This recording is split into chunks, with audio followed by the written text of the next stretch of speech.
In 1988, the Chinese People's Liberation Army General Political Department commissioned a project for writers and artists to produce literature related to the Chinese Civil War, to commemorate the then upcoming 40-year anniversary of the founding of the People's Republic of China. As part of this project, a People's Liberation Army colonel, Changchun, was appointed to write a book to discuss the battles which took place in northeast China at the time. In August 1989, through the PLA publishing house, Colonel Zhang released the book White Snow, Red Blood. This book caused huge attention both inside and outside of China because this book alleges that the Communist Party engaged in the opium trade during the war. This book also reported that in 1948, during the siege of Changchun, a mass murder took place here, in which communist troops from the People's Liberation Army starved hundreds of thousands of civilians to death. When Japan surrendered in 1945, northeast China became a decisive battlefield of the Chinese Civil War. Both the nationalist and the communist armies rushed in to fill the power vacuum left behind as the Japanese troops withdrew. The largest city in northeast China at the time was Changchun. Prior to 1948, the city had a population of 500,000 people. The infrastructure was advanced and well built. The urban planning was influenced by modern architecture, all constructed during the Japanese administration. Changchun had bars, restaurants, homes, offices, just like any other modern city, and was also the junction of several major railroads. However, at the time of the Chinese Civil War, during the decisive battles for northeast China, one of the most horrific mass killings without firing a gun took place here. After numerous communist victories on the battlefield, by May and June 1948, the communists had pushed the nationalist army into Changchun. The communists then encircled the city, preventing food and other resources from getting in. Because Changchun was so heavily fortified, the communists decided to lay siege to starve out the defenders. In this situation, 500,000 people who resided in Changchun were caught in the middle of this battlefield. The civilians were not allowed to leave, and they were trapped without food and resources. Mao Zedong and the political commissar Xiao Hua issued an order not to allow any civilians to leave. Their intention was to keep the civilians inside the city, to put a strain on the food supply, to destroy the logistics and morale of the nationalist army. This is to achieve the goal of subduing the enemy without fighting.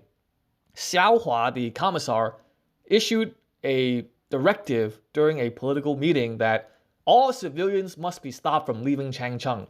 However, we must not beat or curse the civilians. If there are individuals near death from starvation who must be dealt with, this matter will be handled by respective unit commanders. In other words, Xiao Hua passed on responsibility of how to deal with civilians who want to leave the city to respective unit commanders in the front line. The communists then posted sentries every 50 meters around the city to turn away hungry civilians attempting to leave. However, as part of their united front tactic to break the morale of the Chinese nationalist army, the communists did allow nationalist troops to exit the city so long as they were in uniform, had their identification, brought over their weapons, and agreed to defect and join the communists. Realizing this dire situation, in August 1948, the Chinese nationalist leader Chiang Kai-shek issued an order to evacuate all civilians from Changchun as quickly as possible. They encouraged civilians to rush the communist lines to get out of the city to escape the city. But the communists continued to hold on to the blockade. It was not until September 11, 1948 that the People's Liberation Army began to loosen some of the restrictions and allow civilians to leave in small batches. The entire city surrendered in October. But by that time, the population of the city had decreased from 500,000 to around 179,241 people. The number of people who starved to death versus the number of people who managed to escape the siege is debated. However, according to the Chinese book, White Snow, Red Blood, written by the People's Liberation Army Colonel Jiang Zhenglong in 1989, the number of Chinese civilians who starved to death during the communist siege of Changchun numbered around 120,000 people. The following is a primary source account. It is an official report sent by the People's Liberation Army General Luo Ronghuan to Mao Zedong and the Central Committee of the Communist Party of China on September 9th, 1948. This report also bears the signature of General Lin Biao. This report summarizes all events which occurred inside Changchun from the perspective of the People's Liberation Army and be considered a very reliable source, painting a full picture of the events which occurred. Quote, the nationalist garrison in Changchun composed of 2 full army units and various local militia, totaling around 100,000 personnel. They are entrenched in fortified positions and buildings, putting up a determined resistance. We have deployed 3 divisions from the 12th column and 6 independent divisions adopting a strategy of siege, using military encirclement, economic blockade, and political offensive to attack the enemy. Fighting around Changchun's outskirts began in late May, and after capturing the airport, we advanced to the city's suburbs. From June 25th onwards, the full siege and blockade of Changchun began. After 2 months of encirclement, results have become evident. Severe famine has developed inside the city. Sorghum sells for 3 million yuan per jin, but it is scarcely available that even at that price, residents survive on leaves and grass, and many have starved to death. Enemy troops, except for the nationalist 38th Division and the 182nd Division, mainly rely on sorghum wine residue as food and receive only around 200 grams of soybeans per day. Irregular troops are far worse off. Due to malnutrition and difficulty digesting soybeans, many have developed dysentery. As a result, the situation inside the city has become chaotic. Both military and civilian personnel are deteriorating rapidly.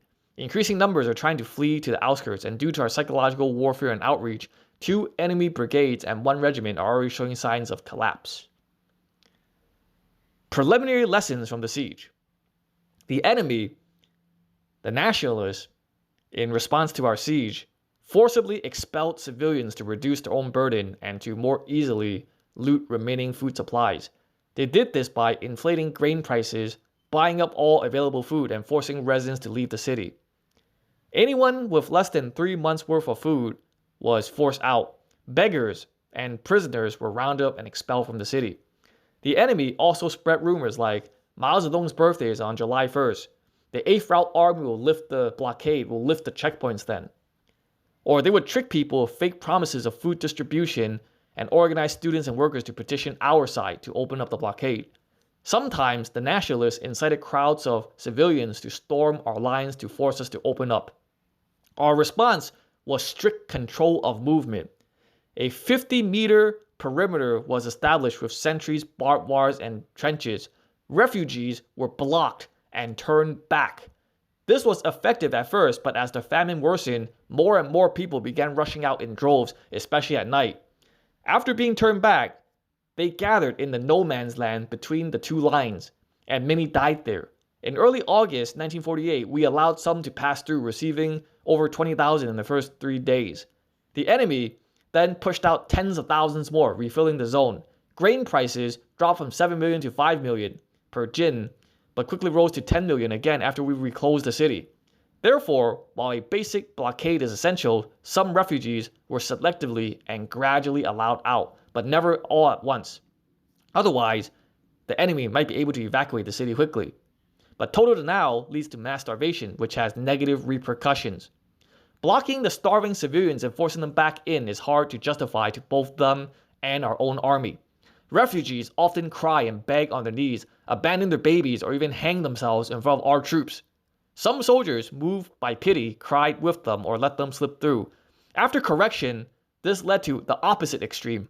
Our soldiers beat, tied people up, and even shot them. The number of deaths and injuries are unrecorded. Prolonged siege has caused sub-troops to grow impatient, questioning the blockade's effectiveness and calling for an attack. It is essential to explain the value of a prolonged siege to educate our soldiers. So there you have it. The PLA were not allowing civilians to leave the city. This is a report from the PLA themselves. After the book, White Snow, Red Blood, was released to the Chinese public, 100,000 copies were sold before it was banned for further distribution by the Communist Party. The editor of the book, Ma Chengyi, who approved its release, was jailed for 23 days, and the author, Colonel Zhang Zhenglong, was arrested and placed in jail for 1 month. However, some of the copies managed to make it out to Taiwan and Hong Kong, where it was reprinted and distributed outside of China. Today in the city of Changchun, there are no memorial events or no memorial services to remember the civilians that died during the communist siege of that city when the People's Liberation Army surrounded that city, cut that city off from all food supplies, and did not allow civilians to leave for a couple of months, condemning them all to death.